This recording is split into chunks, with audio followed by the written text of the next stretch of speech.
Hello hi నమస్తే. మీరు మన దాకా వీడియో చూస్తుంటారు. హెడ్ కానిస్టేబుల్ రమణయ్య పైన ఒక యువకుడు కాళ్ళు పట్టుకున్నాడు అని. కాళ్ళు పట్టుకున్నందుకే వీళ్ళు సోషల్ మీడియాలో హల్చల్ చేసి కొట్టాడు అని చాలా చేశారు.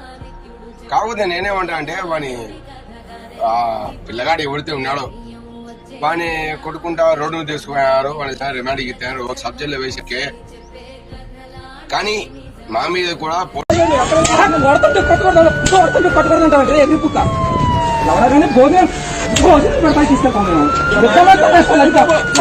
విధంగా దాడి చేస్తాను కదా, దాన్ని మేము కూడా రోడ్డు మీద కొట్టుకుంటా పోవచ్చు సార్ కానిస్టేబుల్ ను.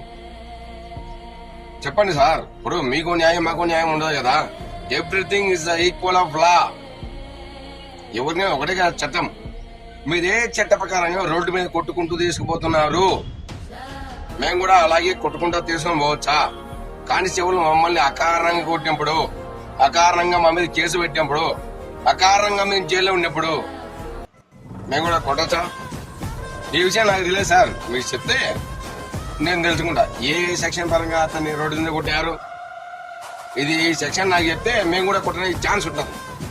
ఏమనుకోదు సార్, ఏమనుకోవద్దు. ఎందుకంటే మేము కూడా అడుగుతాం, మాకు కూడా ఛాన్స్ ఉంటుంది కదా. మేము కూడా ప్రజలమే కదా. ఇక్కడ ఎవరికైనా సమాన హక్కులే కదా ఉండేది. రాజకీయ నాయకునికి ఒక విధంగా, కూలిపోయిన ఒక విధంగా, పొలిటీషియన్ ఒక విధంగా, పొల్యూషన్ ఒక విధంగా ఉండదు కదా. ఎవరికైనా ఒకటే చట్టం. అదే నేను చెప్తున్నా, మాకు చెప్పండి, మేము చూసుకుంటాం.